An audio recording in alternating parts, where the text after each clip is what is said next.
All right, so today we're going to be talking about swallow birds. So a lot of times if you Google them, if you type in swallowtail, you'll actually get more of the swallowtail butterfly.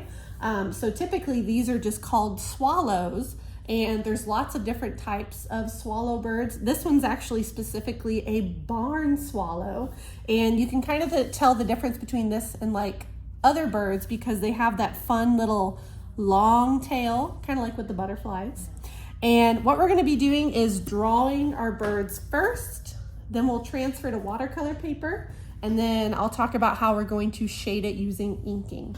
So in general, when you're drawing birds or any kind of animal that's kind of like twisting their body in a way, you want to look at like the main angle. So like this, which is like a Audubon Society illustration, this one, the bird is more arcing kind of up, versus this one, you know, it's more about, okay, this is an angle down, and then the wings are the parts that are arcing up. So looking at those main angles kind of helps you to know what direction your bird is going to be at. I'm going to be drawing from this one, which is like the Audubon one, because I think it's fun how it has its wings kind of turning. You could always combine these two. Like if you really like this one, but you want the wings a little more spread out like this one, you just don't want to stray too different between the two because different angles are going to give you different, you know, how things connect, you know? Yeah, exactly. That one's painting more wing, the other one's like more body. Right? Exactly, yeah, yeah. So it's kind of cute, which one you like more. So I'm gonna start with this one. So when I'm drawing that kind of bird, what I wanna think about is, again, that arc. So I would kind of lightly draw, I'll probably draw it a little darker just so y'all can see it. I'd lightly draw kind of the arc of the bird's body. And then from there, I would look for my simple shapes. So the simple shapes are gonna be like, you know, the stomach is kind of like a long oval. The head is kind of like a smaller, mostly a circle. And then to get the big shapes of the wings, I want to hold my pencil up against the wing, looking at how it comes from the body. Now I'm probably drawing this way too big for this space. And then I'm looking at how it curves over. Looks like a shark.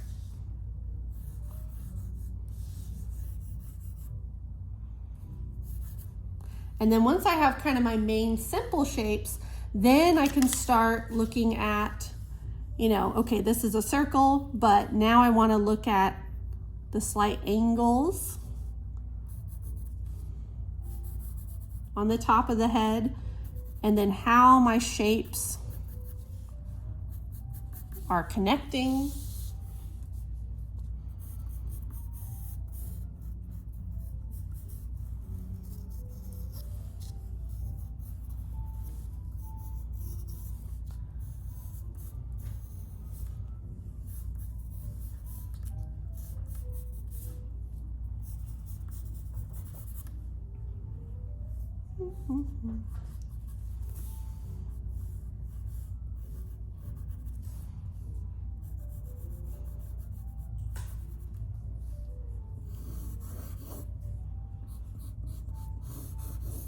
So and that's basically how I would start your bird. And then of course, you know, slowly adding more detail, refining it more. One thing that also helps is looking at how big the wing is compared to the body, you know, kind of like their wingspan. So that'll help you to see if maybe you made the wings too small, maybe the body too small.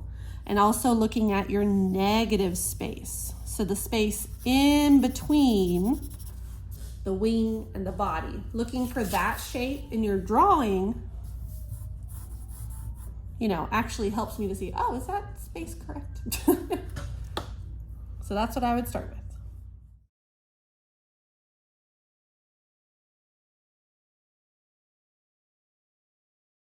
So once you're happy with your drawing, you don't have to draw like every single individual feather. Like I would probably want to have at least like the line of each feather row, but most of it I'm going to be inking in. But once you're happy with your drawing, what you want to do is use a 6B pencil on the back, scribble using the side of the tip of your pencil, and then you're going to put it on top of your watercolor paper and trace it using a harder pencil like an H. And I already pre-drew mine onto watercolor paper, and you can see I don't have like a ton of lines, but I have at least like a few hinting at the feathers. And then that's why it's good, you know, not to draw it very dark, because if I decide that I have too many pencil lines, I can always go back and erase. And then the next step we're gonna do is inking and shading. All right, so after your bird is transferred, what we want to start doing next is outlining. So when outlining, it's best to use a smaller pen because you can always go back and make your lines thicker. And especially for something as delicate as a bird, we do want the feathers to feel very light. So I'm using an 01, but a 0.05, which is like a half, works just as well. I find that though my 05s kind of run out really fast, so I like to just press really lightly with a 1. And what I want to do is just kind of start off, I'm going to start off on the wing and kind of go from there. And I'm just lightly outlining. And a lot of times the feathers do have like little indents, you know, or like, you know, they're not perfectly round like this picture kind of shows us. A lot of times they have little, you know, openings, little indents like these ones have. So I could kind of flick up a little bit to hint at that.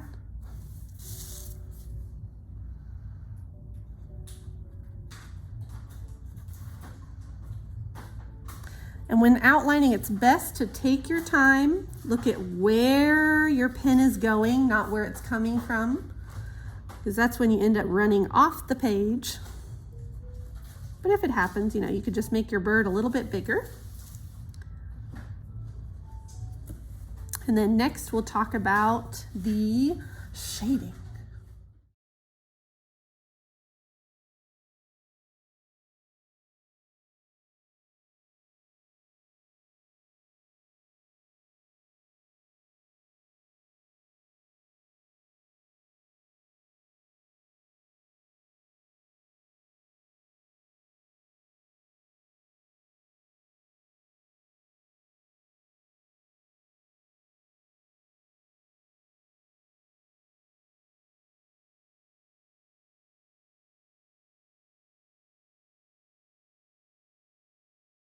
Next, what we're going to start with is shading. So with our shading, we don't want to get it too heavy just because we really want our watercolor layers to show through a lot, but especially in areas where like the wing, you know, is kind of touching the body of my bird, I would want to start using a little bit of hatching to create a light shadow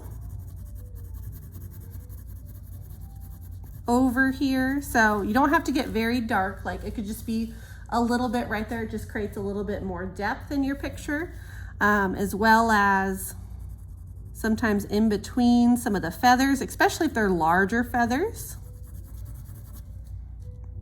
or underneath this one. And then one place we don't really want to put very much inking is like the eye. So I could fill in my eye except for the little highlight, or you could always wait until you do that with watercolor. That is up to you, just because, you know, it's hard to take off after you're done. I think it's easier to get black all the in there detail? from a pen than it is from Well, a yeah.